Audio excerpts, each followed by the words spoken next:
Lucien avait un pouvoir. Pas n'importe quel pouvoir. Quand ça lui arrivait, c'était l'horreur. Tellement ça lui faisait mal. Une douleur montait en lui jusqu'au bout des doigts, des pieds et même des cheveux. Il sentait son cerveau bouillonner. Et puis des petits bouillons, des gros bouillons. Et quand son crâne était prêt à exploser, plus rien.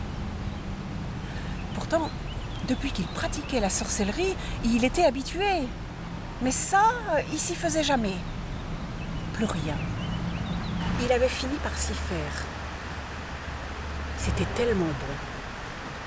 C'était tellement bon de ronronner.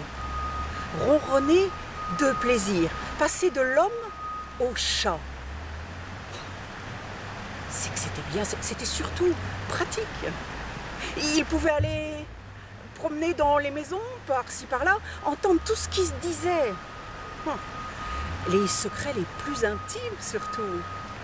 Et puis il y a un truc qu'il pouvait faire facilement, c'était surveiller sa femme quand on était chat.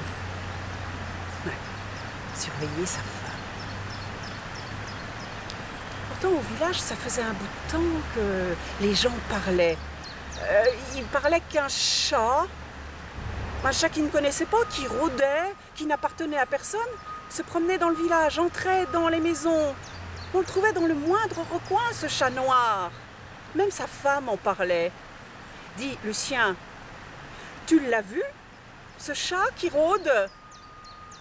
Tu sais, il y a des gens qui parlent d'un homme-chat. Ça existe, un homme-chat? Ah, les gens causent. Lucien, il ne faisait pas très attention à ce qu'on disait. Il était tellement heureux quand il était chat.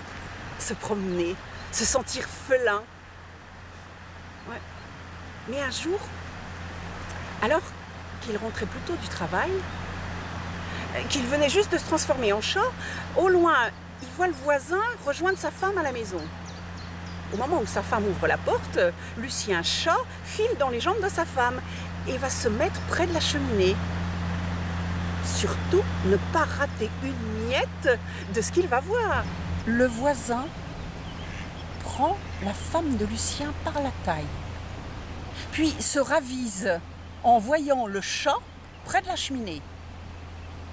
Il regarde la femme de Lucien, les yeux dans les yeux, et « Femme, sors donc le jambon, coupe-en un morceau et fais-le poêler pour le chat. » Pour le chat, du jambon. Fais ce que je te dis, allez. La femme prend la poêle, coupe un morceau de jambon, met d'abord un gros bout de saindoux dans la poêle et fait rôtir son jambon. Une fois le jambon prêt, le voisin s'approche de la porte d'entrée. Ouvre cette porte. Hé, femme, viens donc voir ce qui se passe dehors. Viens donc, regarde un peu.